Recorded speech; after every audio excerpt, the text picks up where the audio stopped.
자신을 바꾸고 싶으세요? 라는 제목 말씀을 드립니다. 자, 우리가 보통 이런 말을 잘 합니다. 사람은 잘 바뀌지 않는다. 이런 말 많이 하죠. 근데 놀랍게도 많은 사람들은 자신을 바꾸고 싶어 합니다. 인생은 당신의 말로 결정된다라는 책에 보니까요, 이 책에 어떤 조사 결과가 있었습니다. 이게 자신을 바꾸고 싶어하는 사람들이 얼마나 되는가 하니 54.7%입니다. 10명 중에 5명 이상이 나를 바꾸고 싶다라고 이야기했습니다. 왜 자신을 바꾸고 싶어 할까요? 살면서 자신의 약점, 문제점, 허점 이런 것들을 알게 되었기 때문입니다. 자, 이런 것들은 우리의 인생을 불행하게 합니다. 힘들게 합니다. 방해합니다. 그래서 인생을 바꾸고 싶은 마음이 생기는 것입니다. 자, 그러면 여러분, 우리가 마음만 먹으면 인생을 바꿀 수 있을까요? 마음 먹으면 인생을 바꿀 수 있겠습니까? 그러면 우리는 이미 다른 사람들이 다 되었을 것입니다. 마음 먹어도 인생이 잘 바뀌지 않습니다. 왜 그럴까요? 우리의 의지력이 생각보다 약합니다. 우리 의지력이 생각보다 강하지 않습니다. 처음에 먹은 마음이 지속되는 것이 어렵습니다. 처음에 열정으로 시작했다가 그 열정은 조금 있으면 식어버립니다. 그래서 중간에 포기하는 일들이 많습니다. 자, 우리 성도님들의 어떤 이 의지, 자, 이 의지가 어느 정도인지 한번 생각해 볼 수 있는 기회를 드리겠습니다. 제가 지금 뭘 읽어 드릴 테니까 이것하고 자신하고 좀 비슷한지 아닌지 한번 들어보시기 바랍니다. 시간을 계획적으로 써야 된다는 것을 생각하면서 나도 모르게 스마트폰에 정신이 팔려서 시간을 낭비한다. 다이어트 하고 싶다는 생각을 하면서 무심코 과식을 한다. 오늘 성경 5장을 읽겠다고 결심해놓고서는 결국 못 읽고 하루가 지나간다. 아침 6시에 일어나겠다고 마음을 먹었지만 7시까지 푹 잤다. 자, 이거 어떻습니까? 꼭 이건 아니더라도 이와 비슷한 경험들 여러분 다 하셨을 것입니다. 이것은 뭐냐면 우리의 의지력이 우리가 생각보다도 사실은 약하다는 거죠. 의지력이라는 게 의외로 강하지 않다는 것입니다. 자, 우리는 새해가 되면 늘 새로운 결심을 합니다. 이번에는 좀 새롭게 해봐야지. 근데 작심삼일이 됩니다. 자, 그런 경험을 많이 합니다. 근데 우리가 미래를 바꾸려면 어제와는 다르게 살아야 됩니다. 어제와 오늘이 똑같으면 똑같은 결과를 맞이합니다. 다른 결과를 원하면 어제와 오늘은 달라야 됩니다. 오늘은 다르게 살아야 합니다. 존 리카레이라는 이 사람이 이런 말을 했습니다. 아무것도 하지 않으면 아무것도 바뀌지 않는다. 아무것도 바뀌지 않으면 우리는 기존 견해를 고수한다. 그것이 비록 스스로 만든 감옥일지라도. 그러니까 아무것도 아니면 안 하면 아무것도 바뀌지 않는다는 거죠. 그러면 기존의 것이 안 좋아도 그냥 그거 붙들고 산다는 것입니다. 우리는 바꾸고 싶어 합니다. 그런데 어제와 오늘의 삶을 다르게 살지 않는다는 것입니다. 미래를 바꾸고 싶다면 오늘을 바꿔야 되는 거죠. 어제와 똑같은 오늘이 아니고 어제와 다른 오늘을 살아야 하는 것입니다. 여러분, 예수 믿는 사람들은 변화에 대해서 저항을 많이 하면 안 됩니다. 변화를 잘 할 수 있어야 됩니다. 오늘 본문에 보면, 자, 하나님은 그리스도인들에게 변화를 주문합니다. 변화를 요구합니다. 그래서 예수 믿는 사람은 변화에 대해서 이 변화를 수용할 수 있어야 됩니다. 여러분, 예수 믿는 사람이 뭘 바꿔야 될까요? 여러분, 뭘 바꿔야 될까요? 그리고 왜 바꿔야 될까요? 오늘 이 말씀을 드리도록 하겠습니다. 자, 첫 번째입니다. 자신을 바꾸고 싶다면 예배를 잘 드려야 한다. 자, 오늘 본문에서 바울은 예수 믿는 형제들에게 1절에 보면 너희를 구원하노니, 1절 중반절에 너희를 구원한다라는 표현을 씁니다. 자, 바울은 자신의 개인적인 견해를 가지고 권하는 것이 아니라 하나님의 말씀을 가지고 권합니다. 내가 하나님의 모든 자비하심으로. 바울의 이야기는 개인의 이야기 아닙니다. 하나님의 뜻입니다. 하나님의 말씀입니다. 하나님의 자비하심으로 권하노니. 오늘 우리가 이 말씀을 들을 때도 하나님이 내게 말씀하신다, 이렇게 들으셔야 됩니다.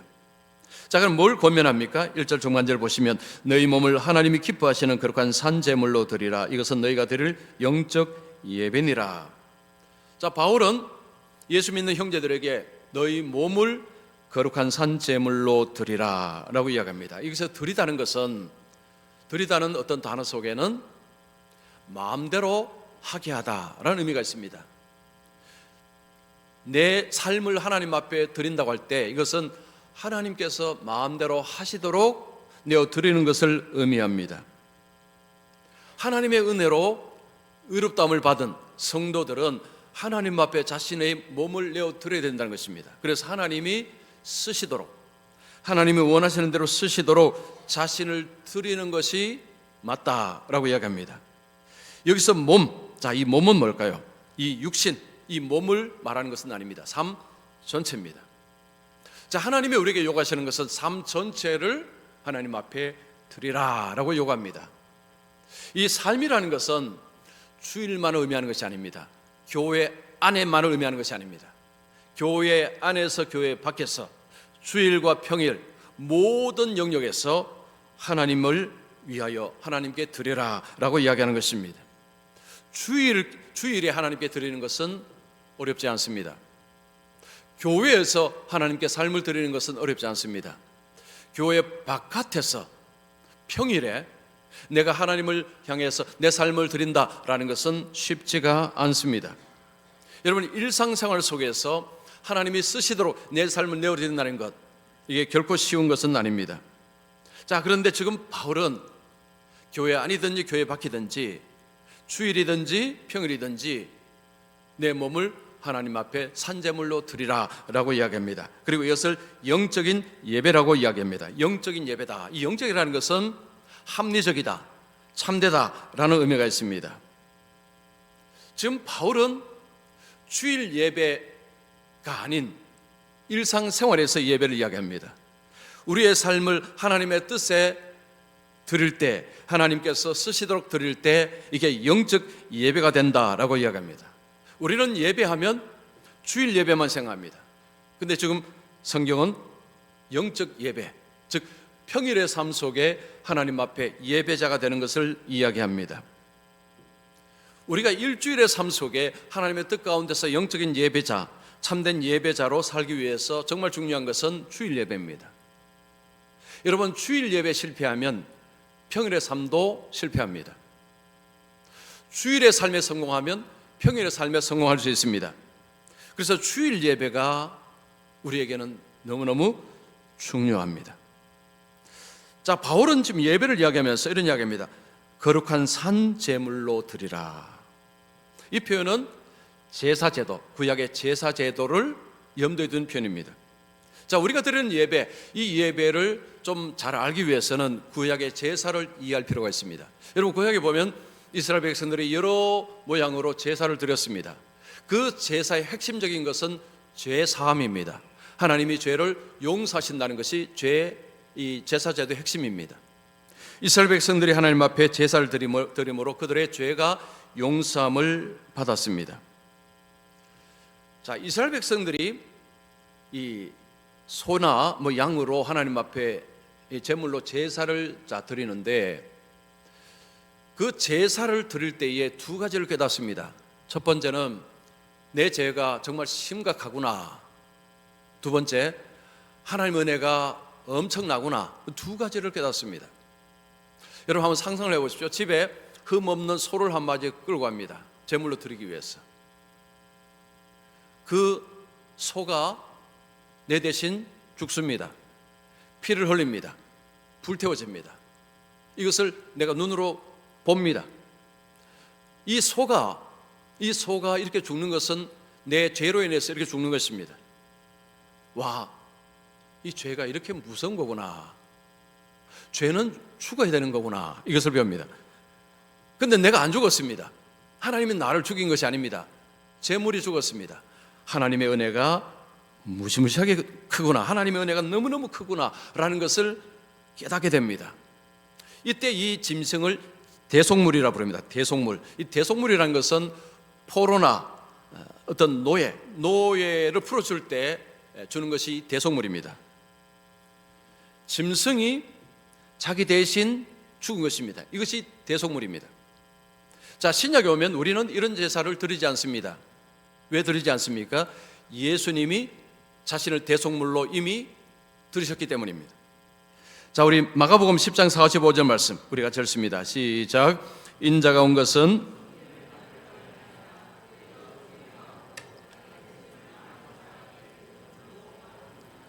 예수님은 자신의 몸을 대속물로 주셨다라고 이야기합니다.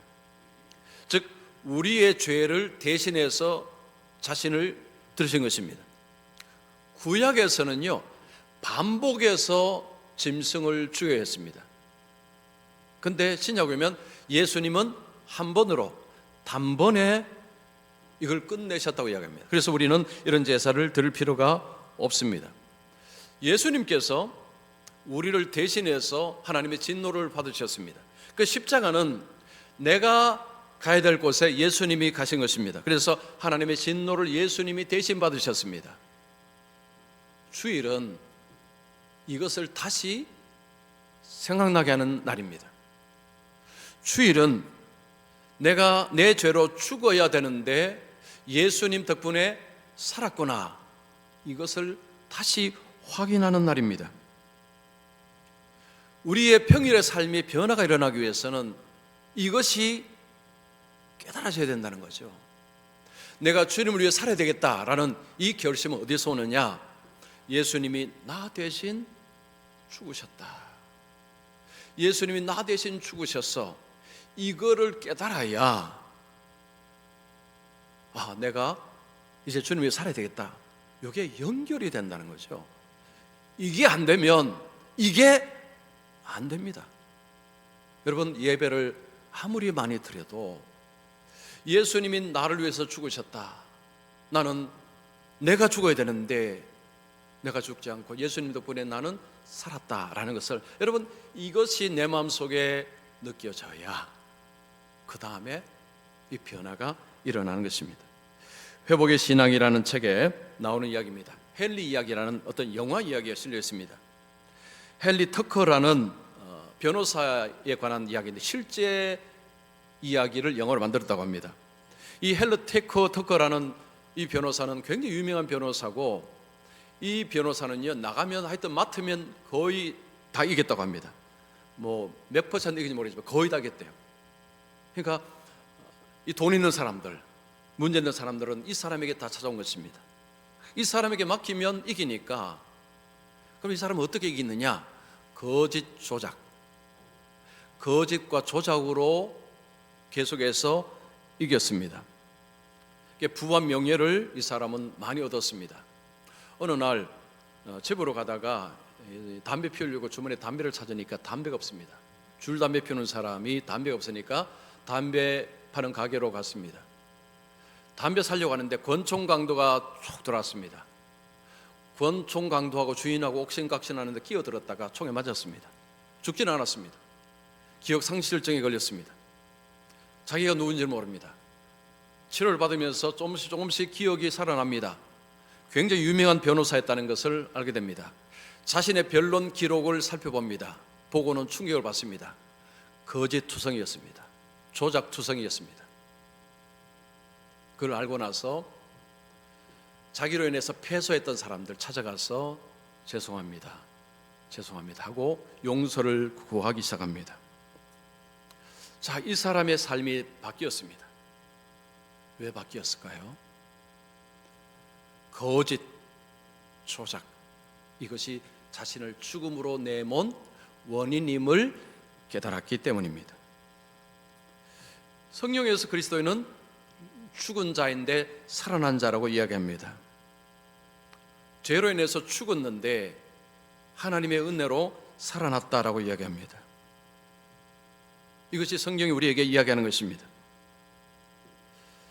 자, 하나님께서 우리에게 이런 은혜를 주셨는데, 그러면 이 은혜를 받고 나서 우리가 일상생활을 살 때, 교회 바깥에서 평일의 삶을 살아갈 때, 그러면 우리는 주님을 위해서 충성스럽게 살아가느냐? 이게 또 그렇지 못하죠. 이게 그렇지 못합니다. 왜 그럴까요?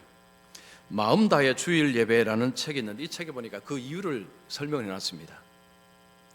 이 건망증 때문이라고 이 목사님이 이제 분석을 했는데요. 자, 예수 믿는 사람들이 일상생활 속에서 주를 위해 살지 못하는 이유는 복음 건망증에 걸렸다는 것입니다. 복음 건망증. 여러분 설교 노트에 그거 좀 크게 한번 써놓으십시오. 복음 건망증입니다. 이 복음 건망증은 뭐냐니까요. 일주일 살아가면서 하나님이 마치 없는 것처럼, 예수님이 십자가에 죽으신 일이 없는 것처럼, 성경이라는 것이 없는 것처럼 이렇게 사는 삶이 복음 건망증에 걸린 삶의 모습이라는 것입니다. 자, 또 다른 모습 제가 한번 책에 나오는 거 한번 읽어볼 테니까 한번 들어보십시오. 남편이나 아내 그리고 가까운 사람들과 말다툼한 후 이기지 못하였다고 속상해한다면 복음의 정신을 잊은 것이다. 여러분 지난주에 혹시 부부싸움을 하셨거나 아니면 친구하고 싸웠거나 그런데 진 것이 너무 분하다, 여러분 복음 정신을 잊은 것입니다. 말 안 듣는 사춘기 자녀에게 인내심을 잃고 독서를 퍼부었다면 복음 정신을 잊은 것입니다. 이번이 중요합니다. 몸무게와 외모에 지나치게 집착하고 있다면 복음의 정신을 잊은 것입니다. 자, 여기에 해당되는 분도 좀 계시죠? 여러분 우리가 하나님의 자녀로서, 하나님의 은혜를 자녀로서의 어떤 삶을 살아가야 되는데 반대편으로 삶을 살아갈 때가 너무 많다는 거죠. 까먹고 산다는 것입니다. 뭘요? 복음을. 자, 이렇게 까먹고 사는 사람에게 하나님께서 은혜를 베푸셔서 이걸 회복할 수 있도록 주신 선물이 있습니다. 이게 예배입니다. 여러분 예배는 우리의 생각을 조정하는 시간입니다. 이 생각 조정 시간입니다. 우리의 생각이 막 세상으로 흐르다가 주일날 다시 생각을 다시 조정하는 거죠. 주님을 향해 다시 조정하는 것입니다. 이게 주일입니다. 이게 예배입니다. 예배는 나는 누구인지, 나는 뭘 해서 살아야 되는지, 나는 왜 살아야 되는지를 다시 한번 생각하고 정리하는 날입니다. 그래서 예배는 우리의 삶을 바꾸는 원동력입니다. 이것이 우리 속에 정립이 될 때 아하, 내가 다르게 살아야 되겠다라는 이유가 나오는 것입니다. 만약에 이런 예배를 건너뛰고 예배를 대충 하게 되면요, 우리는 늘 똑같은 삶을 살아갑니다. 세상 향해서 열심히 살아간다는 것입니다. 하나님은 예배를 통해서 우리를 바꾸십니다. 자, 두 번째입니다. 그리스도의 사랑이 자신을 바꿉니다. 자, 바울은 산제물로 드리라라고 한 후에 어떻게 살아야 되는가를 이야기합니다. 2절 보시면 너희는 이 세대를 본받지 말고, 자, 바울은 예수 믿는 형제들에게 너희는 이 세대를 본받지 말라. 이 본받지 말라는 것은 이 세상처럼 살지 말라는 거죠. 이 세상 사람들처럼 같은 모양으로 살지 말라는 것입니다. 예수 믿는 사람은 다르게 살아야 된다는 거죠. 세상 사람들과는 다르게 살아야 된다는 것입니다. 왜요? 왜냐하면 성경은 뭐라고 이야기합니까? 너희는 하나님 나라의 시민이다.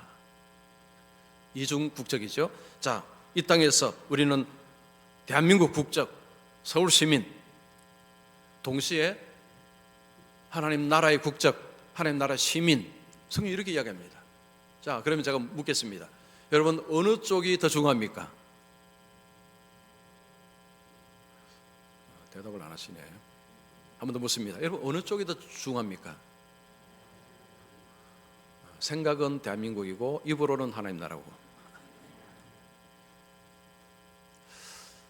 하나님 나라가 더 중요합니다. 그래서 이 땅에서 성경은 하나님 나라 통치를 받고 살라고 이야기합니다. 우리가 대한민국에 살고 있지만, 이 땅에 살고 있지만 우리의 왕은 하나님이다. 주님이 너희의 왕이시다. 라고 이야기합니다. 여러분, 하나님 나라는 영원합니다. 영원한 나라입니다. 그 나라 시민으로 살라고 이야기합니다. 자, 하나님 나라의 시민으로서 이 땅에서 우리가 살아갈 때, 자, 우리는 하나님의 뜻을 따라서 살아갑니다. 근데 만약에 우리가 그냥 세상에 맞춰서 살아가면 어떻게 되면 여러분 어떤 일이 벌어질까요? 자, 야고보서 4장 4절 말씀 우리 같이 읽습니다. 시작. 누구든지 세상과 벗이 되고자 하는 자는 스스로 하나님과 원수되는 것이니라. 세상과 친하게 되고 여러분 세상에 발맞춰 살게 되면 하나님과 원수가 된다고 합니다. 이 세상은 뭘까요? 하나님을 인정하지 않는 세상, 하나님의 말씀을 멸시하는 세상, 죄로 타락한 세상, 이런 세상을 말하는 것입니다. 그 세상의 즐거움에 푹 빠져 사는 거죠.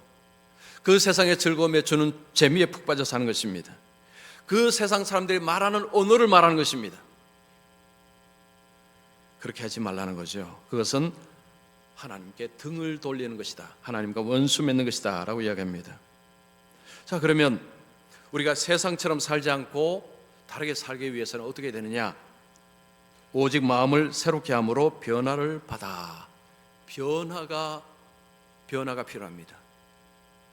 세상 사람처럼 살지 않기 위해서는 우리의 삶에 변화가 필요하다는 거죠. 변화를 받으라고 이야기합니다. 계속해서 변화를 받아야 됩니다. 자, 그러면 이 변화는 어떻게 일어날까요? 뭐라고 이야기합니까? 오직 마음을 새롭게 함으로 변화를 받아. 우리의 마음이 새로워짐으로 삶의 변화가 일어난다는 것입니다. 사람은 머리로 변하는 존재가 아닙니다. 가슴으로 사람이 변합니다. 마음으로 사람이 변하죠. 그래서 마음이 동해야, 가슴이 동해야 사람이 변합니다. 마음으로 새롭게 함으로 변화를 받아 하나님의 뜻을 분별하면서 살아갈 수 있다라고 이야기합니다. 자, 그러면서 바울은 하나님의 뜻을 세 가지로 이야기합니다. 첫 번째로 선하다. 하나님의 뜻은 너무너무 선하다는 거죠. 그래서 우리가 하나님의 뜻을 행하면 우리의 삶에 선한 일이 일어납니다. 하나님은 선한 분이십니다. 하나님의 뜻은 선합니다. 우리가 하나님의 뜻을 행하게 되면 우리의 삶이 선한 일이 벌어집니다. 두 번째는 하나님을 기쁘시게 합니다. 하나님의 뜻을 행하면 하나님께 기쁨을 드립니다. 예수님이 이 땅에 오셔서 아버지의 뜻대로 사시고 아버지를 기쁘게 해드렸습니다. 우리도 예수님처럼 하나님의 뜻을 따라서 하나님을 기쁘시게 해야 한다는 것입니다. 그 다음에 세 번째는 온전하다고 이야기합니다. 하나님의 뜻은 온전합니다. 부족함이 없습니다. 모자람이 없습니다. 우리가 하나님의 뜻을 행할 때 우리는 배부름을 얻습니다. 만족을 얻습니다. 자, 하나님의 뜻을 행한다는 것은 무조건 우리에게 좋다는 것입니다. 자, 근데 문제가 있습니다. 우리가 안 하는 거죠. 머리로서는 뜻대로 살아야 되는 하면서 막상 삶을 살아갈 때는 전혀 관심이 없다는 것입니다. 이게 우리 문제입니다. 자, 뭐가 바뀌어야 됩니까?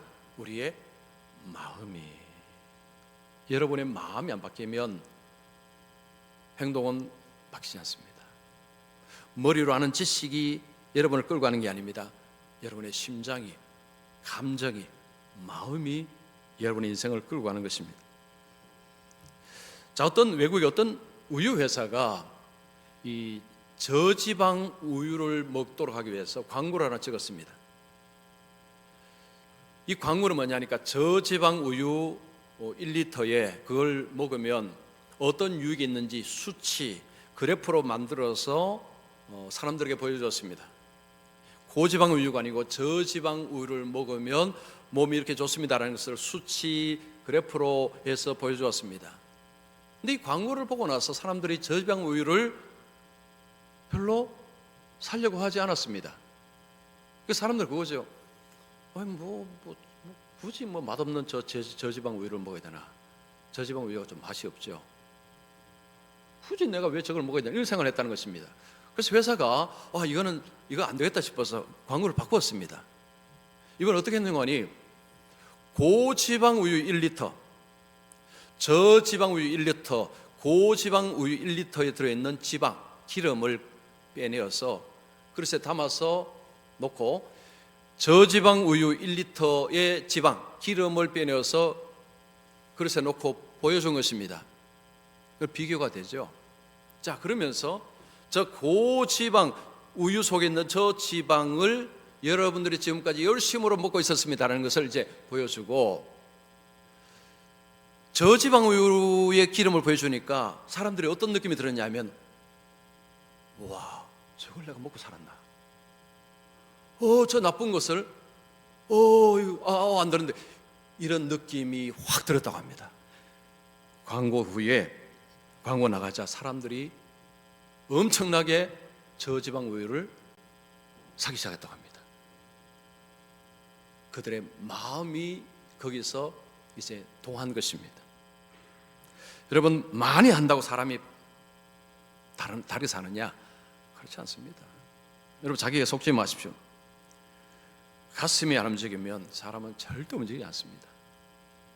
그 엄마의 잔소리에 자녀가 잘 안 바뀌죠. 엄마가 잔소리를 하는데 이 잔소리가 옳다는 것은 자녀도 압니다. 그러나 그 잔소리를 듣는 것을 자녀들은 심히 싫어합니다. 자, 어느 가정에서 엄마가 딸에게 막 잔소리를 하니까 듣는 말은 합니다. 근데 그 엄마가 잔소리를 하고는 돌아서서 막 울기 시작합니다. 막 펑펑 울기 시작합니다. 그러니까 딸이 충격을 받은 거죠. 그 딸의 마음이 이게 미안함이 생겼습니다.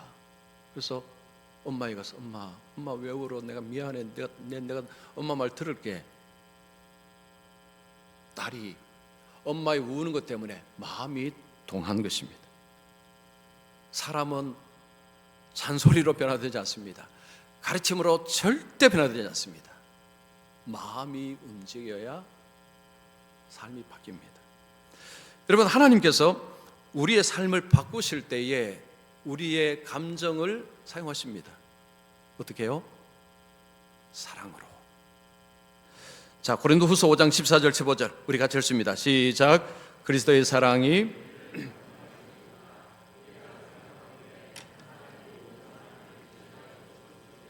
모든 사람이 죽은 것이라. 그가 모든 사람을 대신하여 죽으심은 살아있는 자들로 하여금 다시는 그들 자신을 위하여 살지 않고 오직 그들을 대신하여 죽었다가 다시 살아나신 이를 위하여 살게 하려 함이라. 그리스도의 사랑이 우리를 움직인다는 거죠. 이야기합니다. 그리스도의 사랑이 나를 움직였다는 거죠. 그 사랑이 이제는 나를 위해 살지 않고 예수를 위해서 살아야겠다라는 결심으로 행동으로의 변화가 일어났다는 것입니다. 하나님은 우리에게 사랑을 주셨습니다. 사랑으로 예수님이 십자가에 죽으셨습니다. 하나님이 사랑하심으로 아들을 보내셨습니다. 하나님이 사랑하심을 통해서 우리를 변화시키십니다. 제가 한 달 전에 담임 목사 책 읽기 코너에 좋아하는 것하고 사랑하는 것 차이 적었는데 혹시 읽어보셨습니까? 여러분, 담임 목사 책 읽기 무조건 읽어보십시오. 그건 제가 책 읽으면서 정말 좋은 것을 선별해서 넣은 것입니다.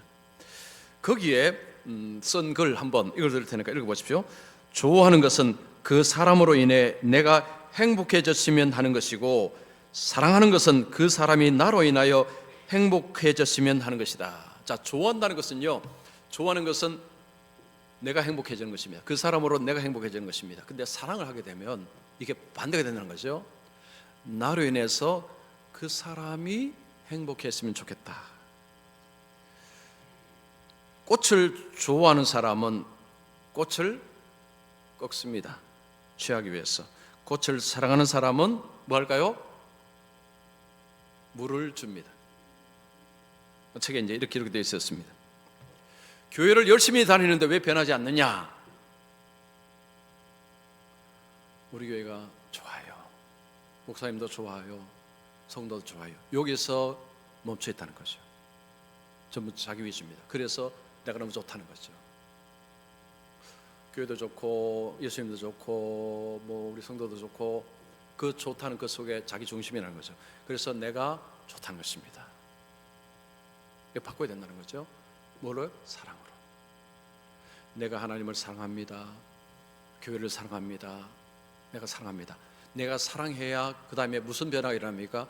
내가 교회를 위해서 뭘 하지? 내가 하나님을 위해서 뭘 하지? 생각이 바뀐다는 거죠. 하나님께서 우리를 사랑하신다는 것을 자꾸 이야기하십니다. 어디서 이야기하느냐? 예배입니다. 교회고 예배입니다. 여러분, 예배에서 많은 말씀이 있지만 결국 핵심은 그겁니다. 내가 너를 사랑한다. 여러분, 이 성경책은요 많은 말씀이 있죠. 핵심 그거는 문장 그겁니다. 내가 너를 사랑한다는 거죠. 그래서 예배를 통해서 하나님이 우리 속에 하시고 싶은 것은 내가 너를 사랑한다는 것입니다. 우리가 이 음성을 들을 수 있을 때에 그거로 인해서 내 마음에 변화가 일어납니다. 아, 하나님이 나를 아시는구나. 하나님이 나를 사랑하는구나.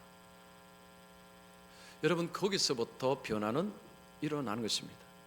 하나님은 우리를 가르침으로 우리를 변화시키려고 하시는 분이 아니십니다. 하나님 우리 인생을 너무 잘 아십니다. 아무리 가르쳐도 변하지 않는 거 하나님이 먼저 아십니다. 그래서 하나님이 우리에게 사랑을 주신다는 거죠. 독생자를 아끼지 않고 주시는 그 사랑, 예수님은 자신의 몸을 내어주신 사랑, 그 사랑으로 인해서 그 다음에 그 사랑이 우리의 마음을, 가슴을 움직여서 아이고 내가 이렇게 살면 안 되겠다, 내가 주님 위해 살아야지 라는 생각의 변화가 일어난다는 것입니다. 그래서 예배는요 너무 중요합니다. 왜 15분 전에까지 와야 되느냐? 그럼 편하게 교회 다니게 해주시지 뭐 자꾸 이렇게 괴롭히시느냐? 그게 아닙니다. 이게 우리를 살리는 것입니다. 여러분, 이게 우리를 복되게 하는 것입니다. 여러분 귀찮게 해드리는 목적이 아니고요, 여러분을 복되게 하기 위해서, 우리 교회를 복되게 하기 위해서 새롭게 해보자는 거죠. 새롭게 해보자는 것입니다. 그래서 여러분께서 잘 동참해 주시는데, 혹시 아직까지 좀 미적거리시는 분들은 오늘 다시 마음을 잡으십시오. 제가 신방 갑니다. 신방가는 별로 원하지 않는 것 같아요. 근데 신방가니까 정말 갑니다. 가니까 이제 안 오신 분들이 다 파악하고 있습니다. 다 파악하고 있으니까요, 이왕이면 제가 신방 가기 전에 모셔서 같이 우리 하나님을 기쁘게 섬겨서 우리 교회 독보적이고 압도적이고 독보적이고 복음의 교회, 여기로 가야죠. 그래서 자 우리 함께하는 교회, 주님 앞에 예배 잘 드리는 교회로서 압도적인 예배를 드리는 교회로 세워지기를 소망합니다.